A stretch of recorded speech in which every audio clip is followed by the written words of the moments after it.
Hello and welcome to another video. Now this is Bocas del Toro, a collection of islands sitting just off the Caribbean coast of Panama. It comprises several tropical islands, the main ones Isla Colon, Bastiamentos and Caranero. The area is a backpacking hotspot with wicked nightlife, amazing golden sands, pristine tropical waters, perfect for diving, surfing. There's loads of cool hostels, wicked place to meet people. Best of all, you can tap into all of it on a shoestring. So before we start breaking down some of the costs involved with a trip to Bocas del Toro, when's actually the best time to visit? There's no set best time to visit Bocas del Toro. Now, the main season kind of runs from November until March. This is the main surfing season and it's when it attracts most people to the island. It's also the dry season, and while you might think that means no rain, it's tropical rainforest, so even in dry season it rains a hell of a lot in Bocas del Toro. If you want to avoid rain every single day, I'd definitely avoid visiting in July and August. These are the rainiest months for the islands. So you can take a bus from Panama City to a place called Almirante, and from Almirante you can take a water taxi over to Bocas. This is the best and cheapest way to do it. Once you're in Panama City, you'll need to head to the Albrook bus terminal and take the bus from there.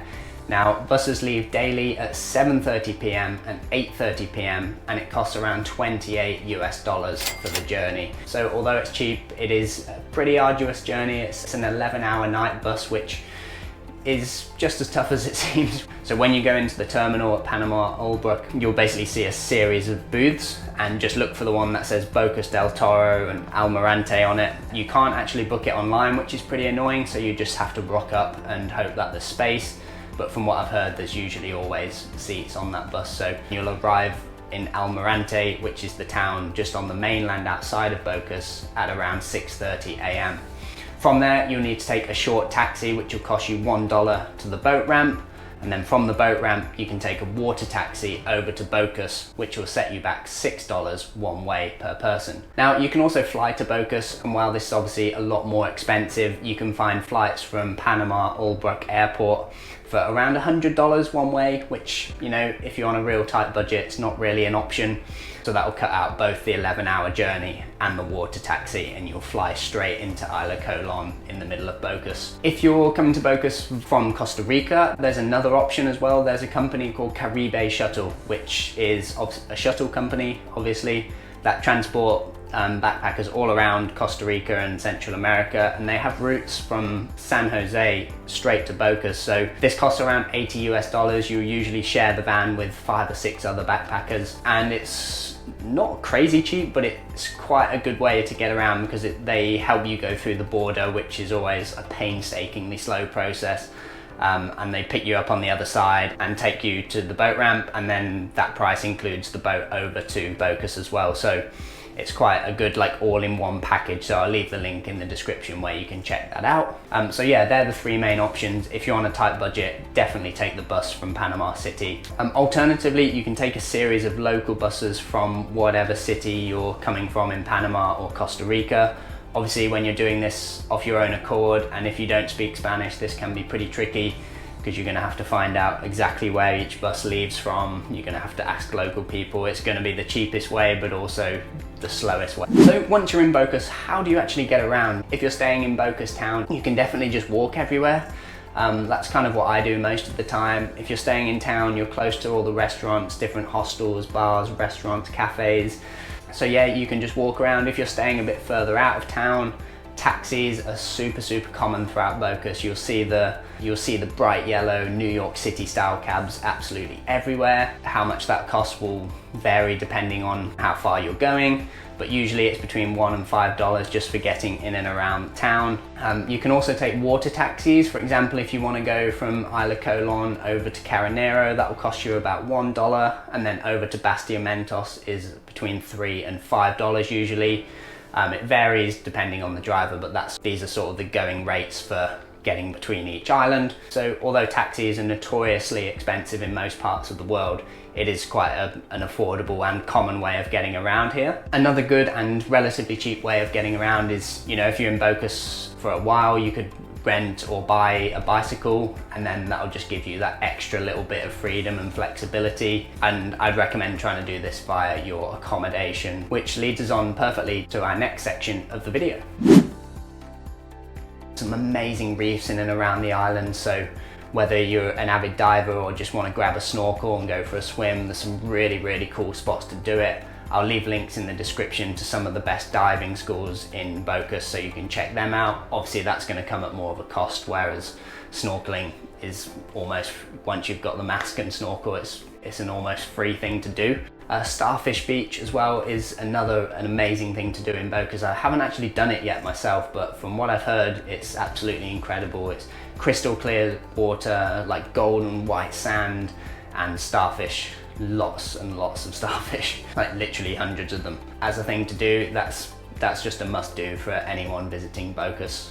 So Bocas is also famous for its surfing. It attracts surfers from all over the world, especially between December and March. This is the prime surfing season, so while you might want to leave the more advanced spots like Bluff and Silverbacks to the advanced surfers, there's a few other more mellow breaks as well where you can hire a guide or hire a surf coach who will take you out to these beautiful and really user-friendly spots. So that's definitely something you don't want to miss whilst traveling in Bocas. Then you can spend a day on Carneiro Island. Now on the southern tip of the island, you've got a few different bars. Aqua Lounge, I think one of them's called. Really cool place to have a cocktail and just sit out on the edge of the water there and chill.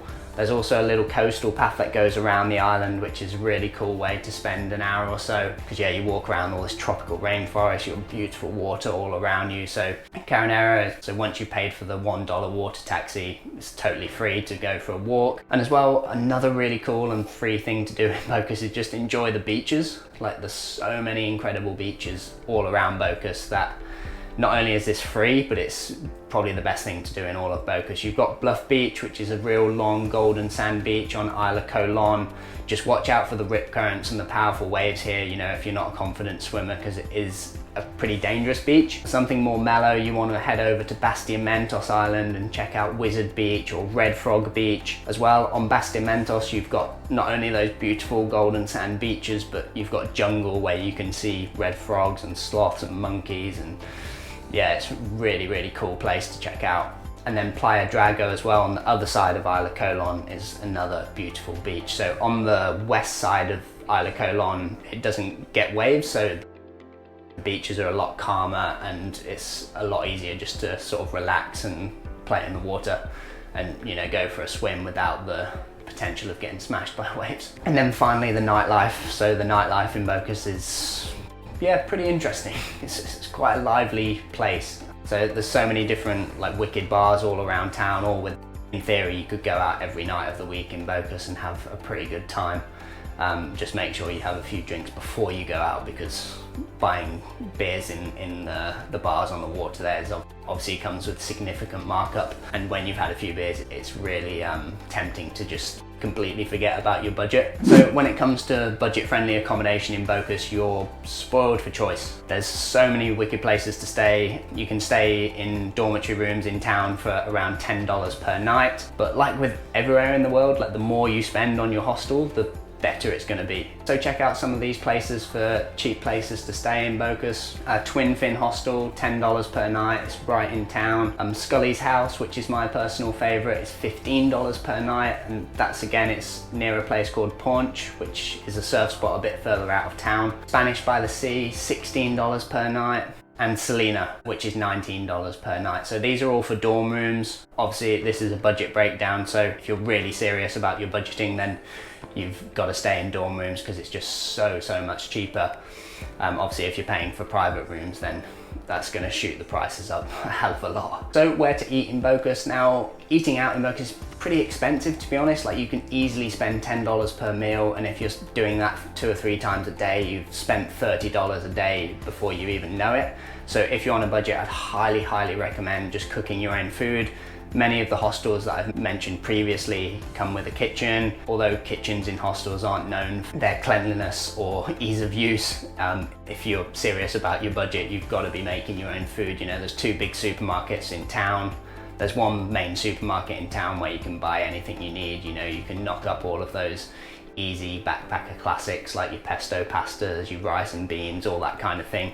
And you can eat for, you know, a few dollars a day instead of $30 a day. Okay, so to summarize and break down a weekly cost of a trip to Bocas. Now, to make this easier for everyone, I thought I'd do 2 different breakdowns. So first of all, let's break down the most shoestring, bare bones type budget you could visit Bocas on. So let's say you took that night bus from Panama City for $30, then a return taxi boat will cost you $12, 7 nights at Twin Fin Hostel in town around $70, a grocery shop on average I spend around $100 per week, so you can easily eat for that amount. So if you are on a real bare bones budget, you'll want to just do all the free activities like checking out the beaches, hanging about in town, taxis. So realistically, you're going to spend around $50 a week, maybe more.